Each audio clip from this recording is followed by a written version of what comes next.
say, Mo, you know what? I think I'm going to repair it. I'd say, don't! And sure enough, it'd be under a sink with a pipe in his face. When Estella Jerry walked in, I'd go, Ray, and he'd say, God damn it, Mom! I go, it's not your mom's fault. So every time she was going to come out, he was going to fix something. I'd say, Ray, don't do it. And he would do it right when they walked in. It's catastrophe.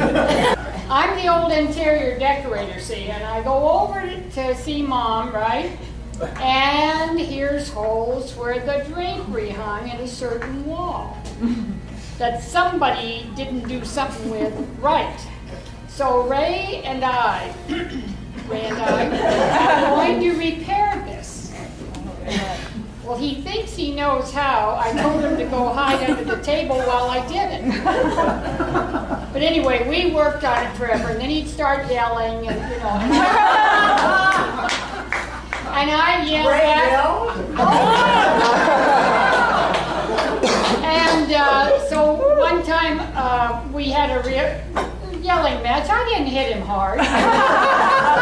And, he came to in a few minutes. It wasn't too bad. But anyway, ages later, he said he liked me to come over because I yelled back at him. I don't know, we were like, the best thing for us was to scare him. Whatever we could do to scare him, we did, but it didn't take much. So it was me, Brian, Jill, and Tim. And me and Jill, he comes out of the bathroom, and we're like, hi, Grandpa! Like this, oh my God, you kids. And he sits in his chair not knowing that Brian and Tim are behind it, so he sits and they wrap it. He did not want us to stay again for a while. I remember me and Jill, the best is when he was halfway asleep, not all the way. Oh, God. You like mean kids. So we took my grandma's moo-moo, huge thing, and she, actually, my grandma was the one telling us, she was, remember, she was like, go put them on, girls, and we came out and these half asleep running down the hall, and we were like, princesses, like, little kids, I don't know, we could go on. Me and Jill, it was Thanksgiving, so of course everyone's stressed out and everyone's trying to get ready, and he takes me and Jill to the grocery store. And driving in a car with him, just getting because we're either getting lost, or he's yelling at us, or he thinks people are brake checking him. Grandpa, this guy's 40 feet in front of you. Oh. Okay, on me and Tim's account, I didn't have a grandparent that swore at all. And as you know, Grandpa had quite the vocabulary. So it was a rise for us to get him to say, gee, did, or whatever. And not only that, but when we startled him out of the blazing way, it was very, kids, you know, and so it was a big scene. The time the boys wrapped their arms around him was the time that I said, well, you guys, let's not give Grandpa a heart attack. We're done. That was the last one we did. We would hide under the table. We would hide with the grocery store. Okay, Britt and I went to the grocery store with him because, of course, he had to cook spaghetti for all of us. And because that's what he did when we were in town. So we went with him. He went to the not a normal grocery store. He was yelling, swearing at every car on the road on the way there. We finally get to the grocery store. Her and I go through about an hour and a half shopping trip just to buy like 5 things. Noodles, ground beef, something for the hose, because I think he fixed that hose like every time we were in town. So we get to the checkout and he goes, Jill, just grab me one of those toilet paper. Your grandma will kill me if I don't come back with toilet paper. So it's about 5 feet away from him. Like from me to his belly. And he makes a gesture like this, so I thought he meant for me to toss it to him. If anybody knows his temper, that was not what he meant at all. He goes into a hysteric, screaming, flying fit.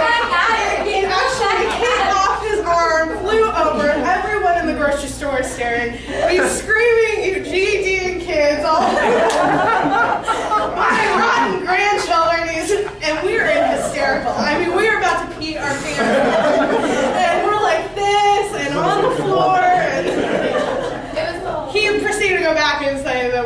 first children ever, but You know what? I think there wasn't anything wrong with Ray. It was his grandson. On another note, we'll try to do that. staying the night there, he did have a softer side that I think I was about 12, 13. He's like, I didn't know my grandpa was like this. He's laying in his little lazy boy. Like, we'd always have popcorn and always make us watch like the worst movie. Grandma, where's the art supplies? Because this is getting. But I remember looking, like, he had a soft spot for animals. Dogs. Dogs. Yeah. And he did think his dog was. Grandma, get that dog out of here. Yeah. But I remember looking over and we're watching one of those commercials, like to help your animals, like those long, and he's crying. I'm like, Grandpa, are you crying right now? So after that, I never looked at him the same. 6 a.m., both of them screaming, who made the coffee? Who did this coffee? Mama! You're like, okay, I guess I'm getting up at 6:15. But I loved when he made spaghetti. It was really fun. That was a fun meal. He always loved going out to Mexican food and just having the family together. And The best Mexican place this in is town. all the Phoenix. Santos, yes. He'd go there 2 times a day if you let him. But the main thing I'll always remember is going to Ireland with him. That's a very special memory to me. And I'm gonna get emotional. Yeah, you missed a plane. It's like you missed a plane. Are you kidding me? He did I mean, where's the they left. They went But he got on the next day by now. But that was definitely a trip of a lifetime for him, and he's definitely passed down a lot of Irish heritage to me, and so that's something I will always remember. So, Aaron, go raw. And a lot of overhead wires, we kicked football, hit the overhead wires. Old Lady Stickle, who lived across the street there, she would watch us. As soon as the ball hit the wire, she'd run out and yell at us, hey, do this, So anyway, this went on for a couple of years, and then finally, one night, Ray got Minnie's Nash. You know what an old Nash is?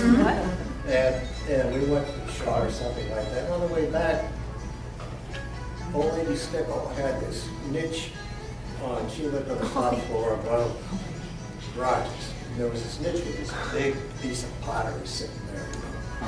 And we thought, we're going to get it. So we picked up a rock. I got to be the wheelman. Ray gets up, wham! He didn't hit the window or anything. He got the pottery the first shot. Jumps in the car, and the clutch is slipping, They wrote the number down, the license plate. So he drops me off on my home, which is right down the street, and then he goes back over to Eagle Street. And in the morning, Austin, yeah, this is right. A cop's over here. I said, oh my God. I mean, and so I went over there, and Minnie bailed us out. She bailed us out. She said, I'm going to talk to Mrs. Stickle. That guy can't punch his way out of a paper bag. Oh, yeah. That guy's running on a rim. You know what that is? It's like metal against asphalt. He'd get lost in a circle. Yeah, just 100 zanes. One time, Dana was a teenager. I think he was 13, 14, and we were all over at my mom and dad's house. And he was being funny because that's how Dana was. He was kind of like the life of the party, like to get things going. And he was telling my dad, and at that time it was a stock market commercial, but Dad didn't know, and he kept saying, I'm bullish on America. I'm really bullish on America, Ray. And then Dad turned around and he goes, I'm a flag-waving son of a bitch. And we laughed about that for years. And then Dad would always say, or he would say, you're a flag waver, aren't you, Ray? Damn right.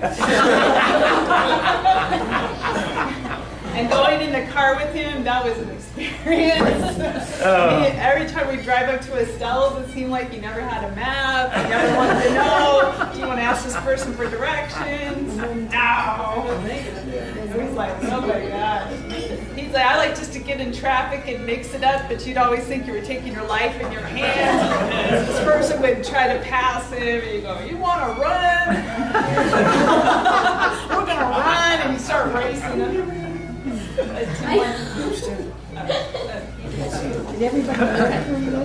So, yeah, every time I would drive with Grandad, he would, if someone cut him off, he just would.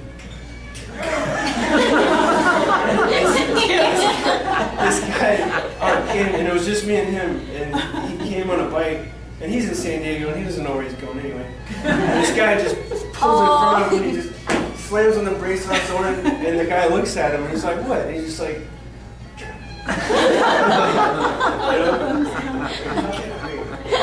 anytime someone, like Brandon and I were driving with him the last times, and he's talking to Jill in the front seat, and this guy just comes up on his motorcycle, and he's just like, because we can't hear what he's saying, he's just like, so,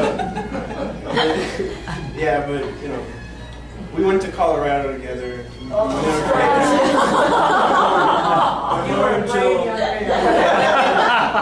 Jill and my mom got to go to Ireland with him, and a few years later I got to go to Colorado with him. And I'll never forget that. That was such fun trips.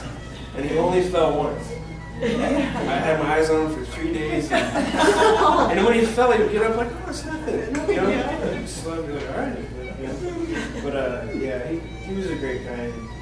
He was a tough SOB. What I really liked about him is he said what was on his mind. He wasn't. He wasn't. Yeah, he was impolite sometimes, and he said what was on his mind, and people got in his way. But that's what I liked about him. His personality. I'm gonna Nobody miss will miss. Yeah. the romance. And the whole time in Colorado, I was pushing him on a wheelchair. And anybody that got in front of him was just, get out! Because he's not in control of where he's going. I'm in control. Oh, yeah. First of all, Joe was like, okay, you gotta go meet my grandpa, okay? Sure, no problem. Hey. You were the one dating my granddaughter? Yes, sir. I don't know about you. You said you were in the military? And I was like, yes, sir, I did 4 years. Well, all right, then. You told me I thought you were a good guy. I'll take care of him, I suppose. So. Ray, when you go overseas, make sure you get a copy of your passport in case you lose it. He was famous for losing things. We made 2 copies. We made 2 copies of the passport in your shoes. That's right. So that's what I did. I went to the machine, I got the passport, I picked it up. The problem was at that point, Ray was starting to get the beginnings of dementia, but nobody knew that. So when I picked him up, I called the airlines, I got everything set up for the next day, I paid all the fees and everything and said, we'll head up there. Well, Ray calls me because I was still working. He says, you know what, I'm not going on this damn trip, just cancel it all. Seriously, you don't want to go? He's like, I don't want to go.